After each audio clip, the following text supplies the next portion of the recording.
പതിറ്റാണ്ടുകൾക്ക് മുൻപ് താളിയോലകളിലും കടലാസിലുമായി പകർത്തപ്പെട്ട ഭക്തി സൂക്തങ്ങളെ വെഞ്ചേമ്പിലെ ഒരു കൂട്ടം കലാകാരന്മാർ വെളിച്ചത്ത് കൊണ്ടുവരികയാണ്. 1969 അന്തരിച്ച വെഞ്ചേമ്പ് കുഞ്ഞിരാമനാചാരിയും സഹോദരൻ 1938 അന്തരിച്ച വെഞ്ചേമ്പ് ശങ്കരനാചാരിയും കുറിച്ചിട്ട വരികൾ പുതുതലമുറ വിശ്വൈകം എന്ന പേരിൽ ഭക്തിഗാനമായി പുറത്തിറക്കി. എൻ്റെ അച്ഛൻ ഇതുപോലെ എന്നോട് അച്ഛന് ഓർമ്മയുള്ള കാര്യങ്ങൾ അഭിമാനത്തോടു കൂടി പറയുന്ന കേട്ടിട്ടുണ്ട് പണ്ട്, അച്ഛൻ മരിക്കുന്നതിന് മുമ്പ്. അപ്പോൾ ആ അച്ഛന് ഒരുപക്ഷെ ഇത് ഇത്തരത്തിലൊന്നും ചെയ്യാൻ അച്ഛന് അന്ന് കഴിയത്തില്ല എന്നുള്ള ഒരു തോന്നൽ എനിക്കുണ്ടായി. അത് ഞാൻ അതിനുവേണ്ടി ഒരു ശ്രമം നടത്തിയത് എൻ്റെ സുഹൃത്ത് അനസിനോട് ഞാനത് പറഞ്ഞു. അദ്ദേഹം പറഞ്ഞു, അങ്ങനെയാണെങ്കിൽ നമുക്കിതൊരു CD ആക്കി നമുക്ക് പുറത്ത് ഇറക്കാം എന്ന് പറഞ്ഞ് അദ്ദേഹം ഒരു സംഗീത സംവിധായകൻ്റെ അടുത്ത് പറഞ്ഞ്, ഷാജി കൊട്ടാരക്കര അദ്ദേഹത്തിൻ്റെ അടുത്ത് പറയും. ശങ്കരനാചാരിയുടെ മൂന്നാം തലമുറയിൽപ്പെട്ട സജികുമാർ വെഞ്ചേമ്പാണ് ഇതിൻ്റെ നിർമ്മാണം.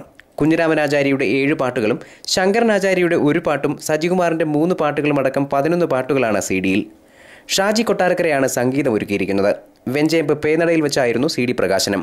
ശങ്കരനാചാരി മരിച്ച് 74 വർഷം കഴിഞ്ഞും കുഞ്ഞിരാമനാചാരി മരിച്ച് 43 വർഷം കഴിഞ്ഞും ഗാനരചയിതാവാകുന്നത് ശ്രദ്ധേയമായൊരു അപൂർവതയാണ്. ജ്യോതിഷ പണ്ഡിതനും സംസ്കൃത പണ്ഡിതനുമായിരുന്നു കുഞ്ഞിരാമനാചാരി. രചനാരംഗത്ത് മാത്രമല്ല, മുൻ തലമുറയുടെ സാങ്കേതിക ബോധത്തെക്കുറിച്ചും സജികുമാർ വെഞ്ചേമ്പിനെ മതിപ്പേറെ. കൊല്ലത്ത് ആദ്യമായി ഹെലികോപ്റ്റർ എത്തിയപ്പോൾ വെഞ്ചേമ്പിൽ നിന്ന് നടന്നുപോയി കണ്ട് തിരികെ വന്ന് 3 മാസത്തിനകം അത്തരമൊരു ഹെലികോപ്റ്റർ ഉണ്ടാക്കി പറപ്പിച്ചു കാട്ടാമെന്ന് അന്നത്തെ അധികാരിയോട് പന്തയം വെച്ചയാളാണത്രേ കുഞ്ഞിരാമനാചാരി. എന്നാൽ അതിന് അനുമതി ലഭിച്ചില്ല. അതിന്റെ വാശിക്ക് സ്വന്തമായൊരു ക്ലോക്ക് ഉണ്ടാക്കി അദ്ദേഹം അധികാരിക്ക് സമർപ്പിച്ചു അത്രേ. വലിയൊരു ആഗ്രഹ പൂർത്തീകരണത്തിന്റെ കഥ കൂടിയുണ്ട് ഭക്തിഗാന CD പുറത്തിറക്കിയതിനു പിന്നിൽ. പൂർവികന്മാരുടെ എഴുത്തുകുത്തുകൾ സജിയുടെ അച്ഛൻ പുറത്തിറക്കണമെന്ന ആഗ്രഹത്തോടെ ഏറെ നാൾ സൂക്ഷിച്ചിരുന്നു. എന്നാൽ അദ്ദേഹത്തിന്റെ സാമ്പത്തിക സ്ഥിതി അതിന് അനുവദിക്കുമായിരുന്നില്ല. ആഗ്രഹം പൂർത്തീകരിക്കാതെ തന്നെ അദ്ദേഹം ലോകം വിടുകയും ചെയ്തു. ഇതേ തുടർന്ന് അച്ഛന്റെ ആഗ്രഹം സജി ഏറ്റെടുത്തു.